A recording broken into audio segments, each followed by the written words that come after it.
विकास की यूट्यूब पाठशाला में आपका स्वागत है। क्लास 9 सब्जेक्ट साइंस अध्याय 8 गति पार्ट 2। मैं विकास कुमार रंजन, सहायक शिक्षक, बंगला कन्या मिडिल स्कूल सारम गोमिया। इस वीडियो में आप जान पाएंगे सरल रेखीय गति क्या है, दूसरा दूरी और विस्थापन की समझ, तीसरा गति के दौरान विस्थापन शून्य हो सकता है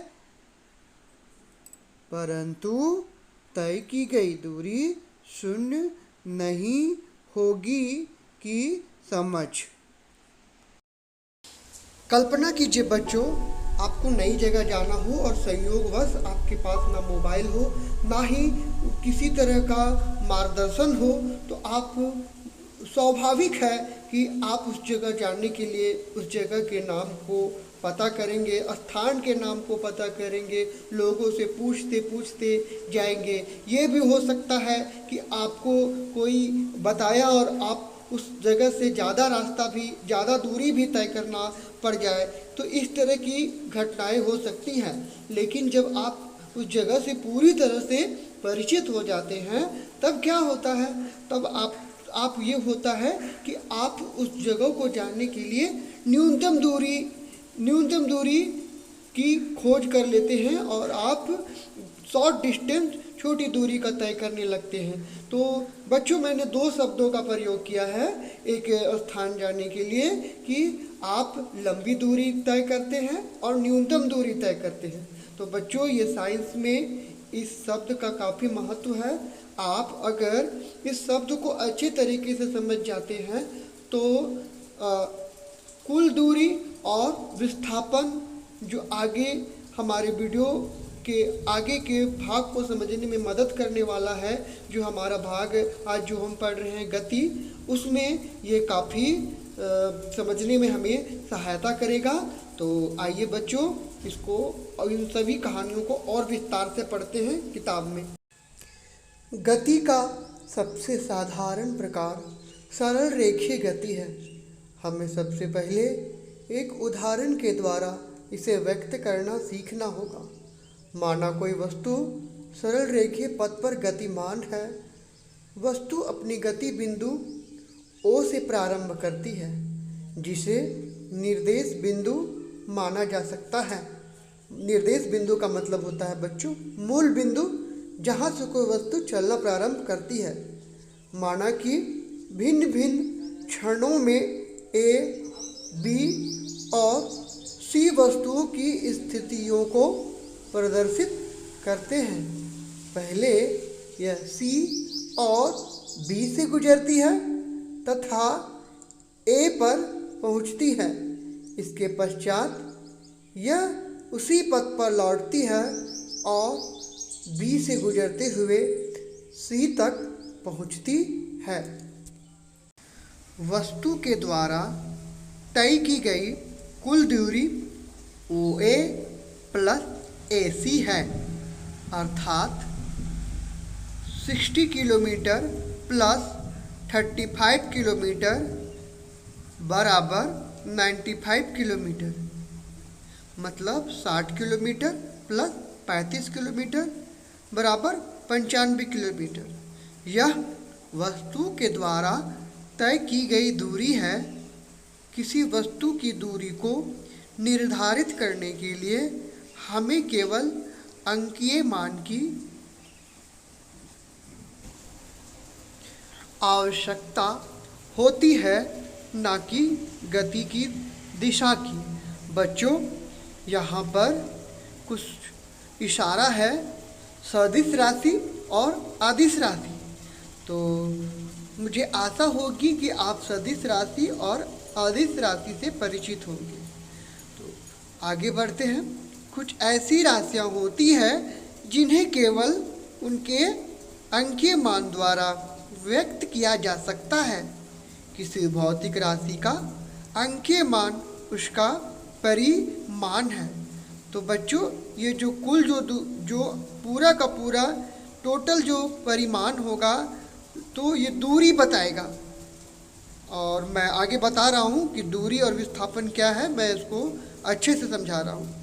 इस उदाहरण के द्वारा आप वस्तु की प्रारंभिक स्थिति O से उसकी अंतिम स्थिति C तक की दूरी ज्ञात कर सकते हैं।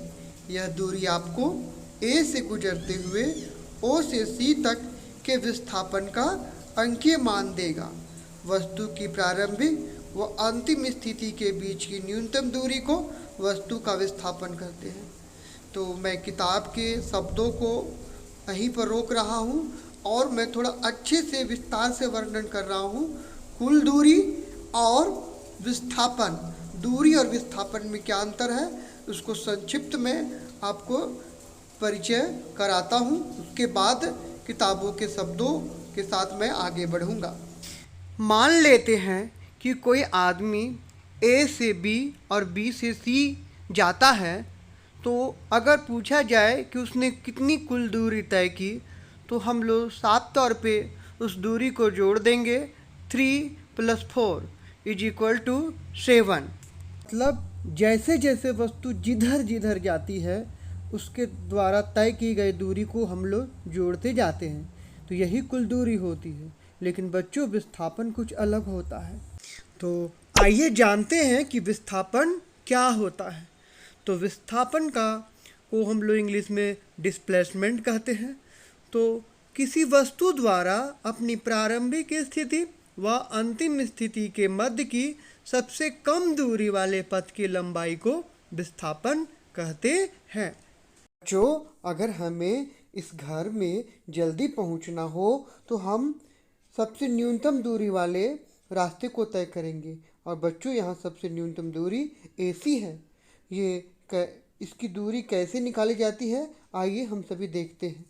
बच्चों यहाँ विस्थापन निकालने के लिए हम लोग तय की गई दूरी की तरह जोड़ते नहीं हैं। यहाँ हम समकोण त्रिभुज वाले सूत्र का प्रयोग करके निकालते हैं। तो जैसे कोई व्यक्ति PQ और QR रास्ता तय करके उसको पहुंचता है, लेकिन उससे सबसे न्यूनतम दूरी PR है, तो इस विस्थापन को PR यहाँ विस्थापन है, इस विस्थापन को निकालने के लिए हम लोग कर्ण स्क्वायर बराबर लंब स्क्वायर प्लस आधार स्क्वायर वाली फार्मूला को लगाते हैं। तो देखिए यहाँ पर किस तरह से हल किया गया है। PR बराबर √PQ² + QR²। और यहाँ पर P बैठा, यहाँ PQ 4 है और QR 3 है। अब इसका स्क्वायर करेंगे तो 16 होगा और 3 का स्क्वायर करेंगे 9 होगा। और 16 9 जोड़ेंगे तो 25 होगा और 25 का वर्गमूल निकलेगा 5। इस तरह विस्थापन हुआ हमें 5 किलोमीटर। तो इसी तरह विस्थापन को निकाला जाता है। आइए अब हम चलते हैं किताब के शब्दों में।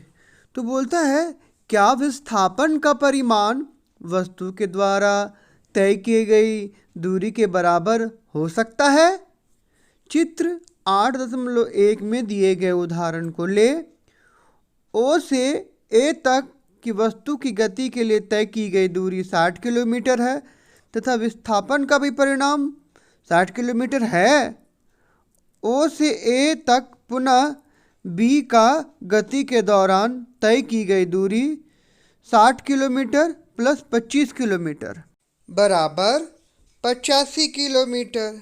अब बच्चों थोड़ा सा ध्यान दे देते हैं कि कैसे कैसे ये कुल तय की गई दूरी कैसा है। तो सीधा O से A 60 है और B हमें जाना है, तो B रिटर्न होना होगा। तो B को रिटर्न होने के लिए हमें काउंट करना होगा। 60 से 55, 55 से 50, 45, 45 से 40, 40 से 35। अब आप 60 में 35 घटा दीजिए तो कितना किलोमीटर आया? 25 किलोमीटर। तो इस तरह से हम कुल तय की गई दूरी निकाले थे। लेकिन अब बच्चों हमें विस्थापन निकालना है। तो विस्थापन कहाँ तक? A तक नहीं, B तक। और अगर हम ध्यान दें कि विस्थापन तो न्यूनतम दूरी है, तो ओ से हमें ओ से ए और ए से बी नहीं आना है, हमें सीधा देखना है ओ से बी। और ओ से बी कितना दूरी है? 35 किलोमीटर। अतः विस्थापन होगा 35, लेकिन कुल तय की गई दूरी होगी 60 प्लस 25 85 किलोमीटर। आशा होगी कि बच्चों आप यहाँ की सारी बातों को समझ गए होंगे और कुल तय की गई दूरी और विस्थापन यहाँ पर बराबर नहीं है। पुनः हम देखेंगे कि गति के दौरान विस्थापन का परिमाण 0 हो सकता है, परंतु तय की गई दूरी 0 नहीं होगी। यदि हम मान लेते हैं वस्तु गति करते हुए पुनः ओ तक जाती है, तो प्रारंभिक स्थिति और अंतिम स्थिति आपस में मिल जाती है, अतः विस्थापन 0 है। यद्यपि इस यात्रा में तय की गई दूरी ओ ए ओ बराबर 60 किलोमीटर प्लस 60 बराबर 120 किलोमीटर है। इस प्रकार दो विभिन्न भौतिक राशियों दूरी एवं विस्थापन का प्रयोग वस्तु की पूरी गति प्रक्रिया को व्यक्त करने में तथा दिए गए समय में वस्तु की प्रारंभिक स्थिति के सापेक्ष अंतिम स्थिति ज्ञात करने में किया जाता है। तो इस तरह हम कर सकते हैं कि पहले वस्तु कहाँ थी और अब कहाँ है।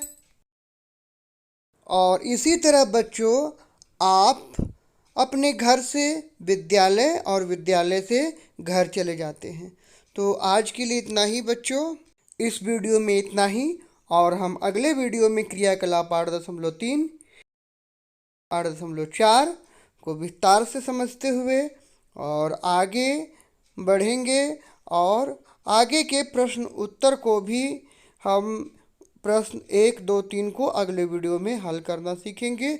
और इसी तरह हम आगे बढ़ते हुए पढ़ाई जारी रखेंगे। तो आशा है बच्चों आप ध्यान से इन वीडियो को देखेंगे। धन्यवाद।